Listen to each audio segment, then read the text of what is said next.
Disclaimer, এই চ্যানেলে প্রকাশিত সকল ভিডিওতে কারোর ব্যক্তিগত মতামত বা বক্তব্য সম্পূর্ণ তার নিজস্ব। এর জন্য অফিসিয়াল নূর হক মিডিয়া কোনোভাবেই দায়ী থাকবে না। দেখুন, আপনারা যারা ভোট দিয়েছেন, ভোটারদের হাতের আগুন থেকে এখনো কালি মোছেনি। 15 দিন হয়নি একটা সরকারের পরিবর্তন হলো, এই দলটা ভেঙে পড়লো। কোনো দল পুলিশ দিয়ে চললেই এই দুরবস্থা হয়।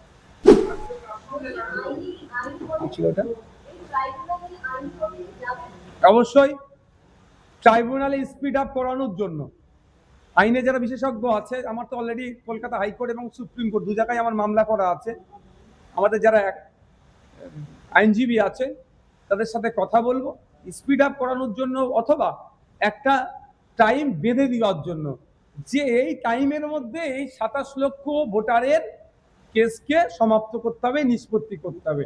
প্রয়োজনে এটা নিয়ে আমরা উচ্চতর আদালতে যাব। Election commission of India CEO অফিসে আসলাম আমরা অল ইন্ডিয়া সেকুলার ফ্রন্ট পার্টির পক্ষ থেকে।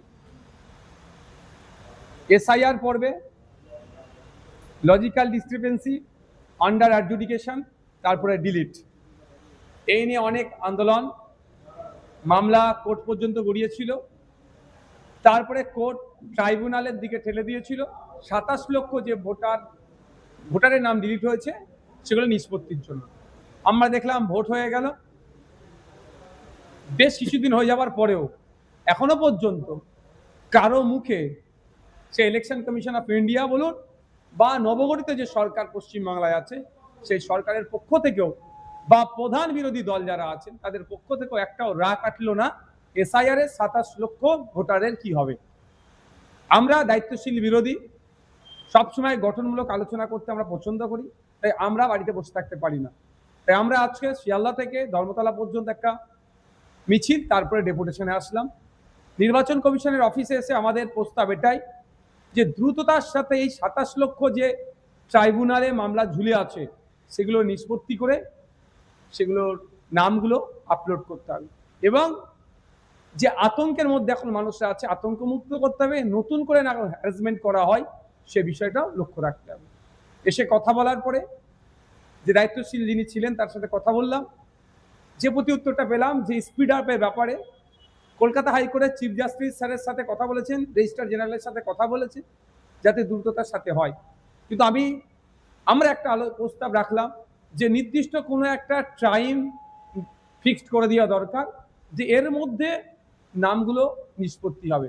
অন্যথায় যদি টাইম ফিক্স না হয় তাহলে 2027 সালে পৌরসভা নির্বাচন আসছে, কেউ যদি কন্টেস্ট করতে চায় বা ভোট দিতে যায় তাহলে বিধানসভাতে ভোট দিতে পারলো না, পৌরসভাতে ভোট দিতে পারবে না বা কন্টেস্ট করতে পারবে না। তাহলে তার আগেই একটা নির্দিষ্ট টাইম ফিক্স করা দরকার, সে বিষয়টাও জানিয়েছি, বিষয় নিয়ে আলোচনা হয়েছে দীর্ঘ। এই পরিস্থিতি হয়ে আছে বাংলার মানুষের স্বার্থে আমরা যেমন আজকে এসে সিও দপ্তরে ডেপুটেশন দিলাম, আগামী দিনে এই বিষয়টা নিয়ে আইনি লড়াই আর কিভাবে করা যায় সে বিষয়ে আমরা আইনের বিশেষজ্ঞদের সাথে পরামর্শ করব।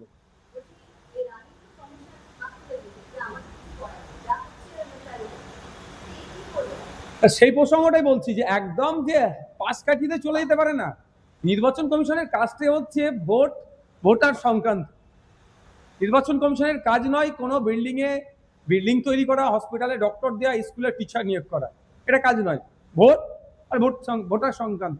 তো স্বাভাবিকভাবে এদের একটা দায়িত্ব নিতে হবে, যতই সাব ম্যাটার হোক, জুডিশিয়াল ম্যাটার হোক দেখছে, কিন্তু এদের স্পিড আপ করানোর জন্য, কারণ এদের ব্যর্থতাই আমরা মনে করছি লজিক্যাল ডিসক্রিপেন্সিতে আসলো।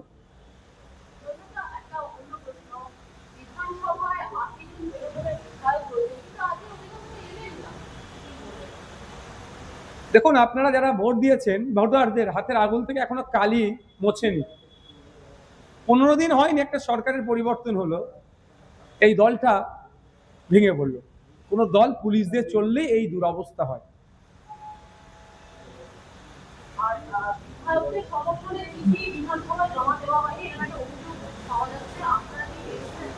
কি বিষয়ে?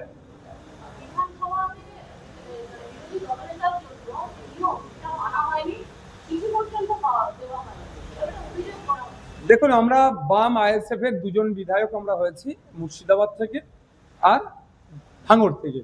আমাদের এই ধরনের কোনো ফাংশনের মধ্যে মনে হয় আসে না।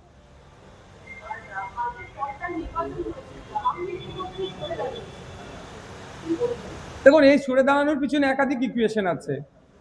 স্বেচ্ছায় তিনি বলছেন সরে দাঁড়াচ্ছি, আমাদের মনে হয় স্বেচ্ছায় হতে পারে, অথবা বিজেপিকে গ্রিন সিগন্যাল দিল যে আমি তোমাদেরই লোক, ঠিক সময় তোমাদেরকে মাঠটা ছেড়ে দিলাম।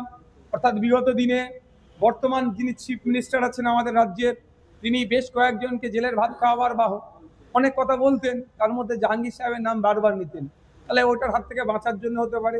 তৃতীয়ত, তৃণমূল কংগ্রেস এই যেভাবে বিপর্যয় হয়েছে, যেভাবে পরাজিত হয়েছে, নতুন করে ঘুরে দাঁড়ানোর চেষ্টা করলেও এই ফলতার ইলেকশনে আবার মুখ থুবড়ে পড়বে, তারা ভালো করে জানেন। 4-5 নম্বরে তারা গিয়ে দাঁড়াবে, ফলে তাদের পার্টির একটা আবার নতুন করে সুনাম ক্ষুণ্ণ হবে। সেই জন্য দায়টা জাহাঙ্গীরের নামে চাপিয়ে ইন্টারনাল সেটিং করেছে জাহাঙ্গীর সাহেবের সাথে, যে তুমি এটা বলে দাও, আমরা অফিসিয়ালি বলবো এটা পার্টি কোনো দায়ভার নিচ্ছে না, পার্টির ইমেজে যে ধাক্কাটা লাগতো তোমার নামের ওপর দিয়ে চলে যাবে। এটা হতে পারে ইন্টারনাল সেটিং।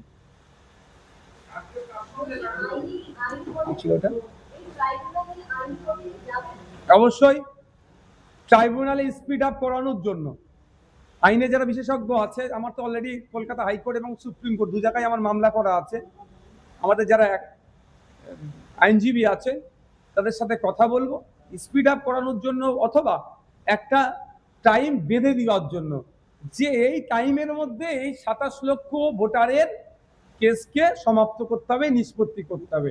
প্রয়োজনে এটা নিয়ে আমরা উচ্চতর আদালতে যাব।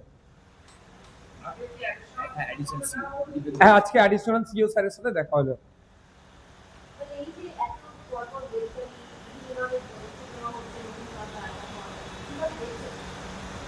দেখুন, আমরা সবসময় পজিটিভ কাজ হলে সেটাকে আমরা স্বাগত জানাবো, সাধুবাদ জানাবো। যেগুলো অন্যায় কাজ হবে তার বিরুদ্ধে গণতান্ত্রিক প্রক্রিয়ায় আমরা বলবো, আটকাবার চেষ্টা করব। যারা অন্যায় করেছে, খুন করেছে, তোলাবাজি করেছে, তাদের বিরুদ্ধে পুলিশ স্ট্রিক্ট ব্যবস্থা নেবে, এটাকে অবশ্যই সাধুবাদ জানাবো। ভাঙড়ে এখনো শুরু হয়নি, ভাঙড়ের ক্ষেত্রে হবে আশা করব, মিনাখার ক্ষেত্রেও হবে। যেভাবে 2021 থেকে 2026-এর রেজাল্টের দিন পর্যন্ত আক্রান্ত হয়েছি আমরা, তাদের বিরুদ্ধে ব্যবস্থা নেবে, এটা আশা করব। আর যে অনৈতিক কাজ করেছে, তিল জলাতে তপসিয়ায় ইল্লিগাল কনস্ট্রাকশনের, তথাকথিত ইল্লিগাল কনস্ট্রাকশন ভাঙার জন্য ইল্লিগাল ওয়েতে গিয়েছিল, সেটাকেও আমরা বিকাশ রঞ্জন ভট্টাচার্য স্যারের সহযোগিতায় আইনের মাধ্যমে স্টে করিয়ে দিয়েছি। প্রথমেই বুল্ডোজার চলেছে, প্রথম বুল্ডোজারকে আমরা আটকেছি। অন্যায় কাজ যেটা হবে তার বিরোধিতা করব। হকার উচ্ছেদ যেভাবে অনৈতিকভাবে হচ্ছে তার চরম বিরোধিতা করছি। পুনর্বাসন ছাড়া কোনোভাবেই কোনো হকারদেরকে উচ্ছেদ করা যাবে না, যেটা আমাদের ডিমান্ড না, এটা সব মানুষেরই ডিমান্ড।